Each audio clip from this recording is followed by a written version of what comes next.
Hi guys, welcome back to the channel. So this week I'm introducing a new series called Daily Dose of Mich. I actually got this from Yol's channel. You guys should know who she is. If you don't, you definitely need to follow. I'm going to leave a link of her channel down below. So I actually got this from Yol's channel. What I'm basically going to be doing this week is for a couple of days I'm going to be giving you guys daily videos, usually beginning of the month.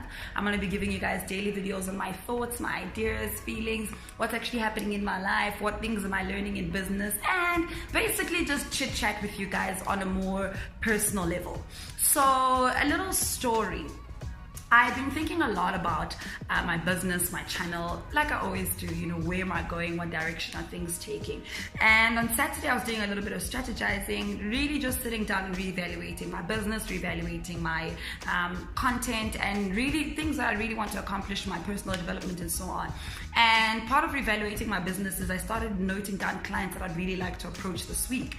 And within doing that, as I wrote down a client's name that I will not say, I immediately said to myself, they won't even look at your proposal. You're a very small business, you know. They probably would want those services from somebody who's big. And as I'm literally diving into that grave, I quickly had to pull myself out because I'm like, girl, why are you underestimating yourself? Like, why are you undervaluing yourself so much? You know, and I realized that this is something that a lot of people actually suffer with, including myself, you know, where sometimes we think that some doors are too big for us, and sometimes we think that some things are too big for us. Certain amounts of money is too much for us because we're still small, we're still learning, you know. And this took me back to something that happened to me in 2016 that I want to share with you guys. So a little story. 2016, I was still doing my floral design course. So 2016, for those who don't know, actually in 2015, I launched my business called Lavish Creations, which was a marketing and events company that did a lot of wedding planning and floral design. So in 2015, I set it up and I was taking course after course, really trying to sharpen up my skills because that is an important thing to do. 2016, I was doing my second course of floral designing and decided, let me actually just start fishing out for business and kind of put this into practice and see. But the idea then was to just fish for small businesses, small clients and small events so that I can actually learn and sharpen up my skill. So within doing that, I landed a big client. Actually, I landed a very big wedding. And my passion was actually doing a lot of floral design and a lot of weddings. So I landed a big wedding and the client sent me pictures of what she wants. We met, we did consultations, and she kind of shared with me like what she was really interested in.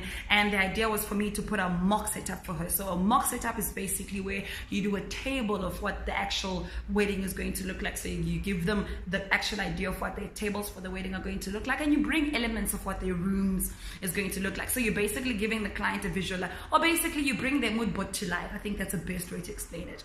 So the client asked me to do that, and I'm like, cool, sharp, I can do that. I mean, listen, I'm doing this, and I think this is like halfway through my course. I'm not done with my course, but I'm like, let me just do it. You never know.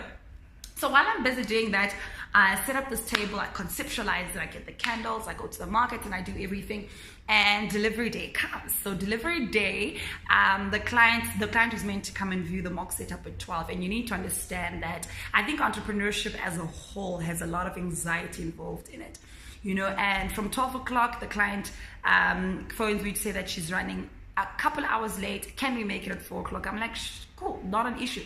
We can make it at 12. So after the client came at 4, and that actually gave me enough time for me to kind of make it so special for the client. So what I did is I closed up the room because their setup was more candle based. Closed up the room, switched off the lights, and put on the candles before they could walk in, so that when she walked in, she could actually get the feeling and the ambience. And we'll talk about that later in another video, how people buy experiences more than they actually buy your products and your services. And I really gave her the experience of what a wedding would feel like, with the music playing, the type of music that she likes, with this walking into this beautiful table with candles was magical. Okay, I was brilliant. So, wow. So getting into that, she literally teared down because she said to me, Mich, this is exactly what I imagine. This is exactly what when people walk into my wedding, this is how I want them to feel. This is what I want them to actually see. Cool, sharp. I'm like, perfect, that's what you're gonna get. I'm gonna set it exactly like this. Took pictures of it, and she didn't even say for long. She's like, Mich, this is it, this is done. They were actually an elderly couple, by the way. So she says, cool, send us the invoice and we'll make the payments. I'm like, awesome stuff. So that's where the actual issue came in. So what I had done is calculating my costs, right, which is like normal business procedures. My process with all my margin lines and everything for my business to be able to function, I'm going to give you guys fake numbers, all right? So don't take these numbers seriously. My business to be able to run, I would have to charge her 15,000 Rand. But I felt like, goddamn, this is a lot. Like it's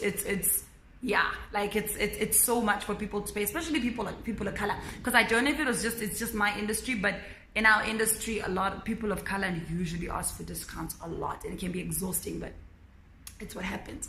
So I was like, okay, cool, let me charge her 10,000 Rand. I'll cut down my profit margins, and like I'll compromise on a few things, charge her 10,000 Rand because she's my first client and I don't want her to run away.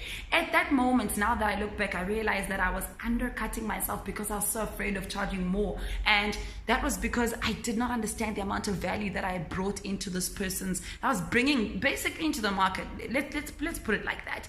So coming into that, I was like, no, Mich, don't do it. So after really like diving into those thoughts and sitting there, I did 2 quotes. I did one for 10,000 Rand, one for 15,000 Rand, right? And remember, these numbers are not real. I'm just giving you guys fake numbers. So I did one for 10,000 Rand, one for 15,000 Rand, and I literally closed my eyes and I started praying, okay, which one to give to the client. But then I said to myself, wait a minute, if I'm going to be a high achiever and if my work speaks so much value and it's lavish like what my company name is, it needs to have lavish pricing because people are paying for high premium. The table was really a high premium. The costs were high because I was delivering for a very high wedding, you know. It looked really stunning. So sometimes with weddings or with events, with a little budget, you can't achieve the zhoosh look that you want. And that table was a zhoosh, okay? Then. So I really get into that and I was like, how about I charge her 18,000 Rand? Just in case she decides to actually go down, and then we can actually come back to 15 and I can cover my costs and I can actually meet my profit margins and make a heck out of money on this wedding. Or she just pays me 18,000 Rand and I live happily ever after and I've made money, you know, because I understand the value. And within that, my profit margins were actually still a little bit low because I felt like I was still starting in, so I can't charge a lot. So after a couple of minutes of just deliberating, I eventually sent her the 18,000 Rand invoice because I'm like, okay. So I remember typing the email, attaching the invoice and closing my eyes and I'm like, send, because I don't know what was going to come out of it.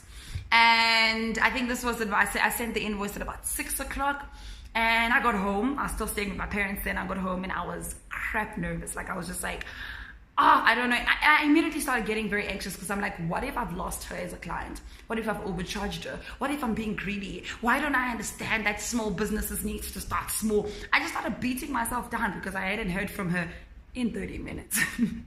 And I was really just beside myself. I was out of my mind and I was nervous. And I remember that evening I was beside myself and we were watching Generations. I think at about 8 o'clock a notification came onto my phone and bingo, she made the payment. Guys, I was so over the moon. She made the payment, the 18,000 Rand payment. She made that. And then the amount of money that I'd quoted her was a lot of money. And she made the payment. I, now looking back, realized how that for me was me trying to undervalue and undercutting myself, actually not knowing that people are willing to pay. And I'm slowly realizing that if you understand your value, if you understand what you're bringing to the market and how awesome it is and how amazing it is, you will understand how much people are actually willing to pay you for that value, you know. And it's something that I really want to actually share with you guys as we come into the week, that we need to stop undervaluing ourselves. We need to stop undermining ourselves a lot because we bring so much to the table. And I think especially if you study in your field, you do the research, you really like come to the party, you know, you actually realize that, wait, I can't charge like a normal frisbee down the road, you know, like my services are amazing. And I really just want you to take that into, even like with jobs. I mean, there are certain jobs where I got in being offered a certain amount of money and negotiated myself to almost double of what they were initially charging me because I understood the value that I was bringing to an organization.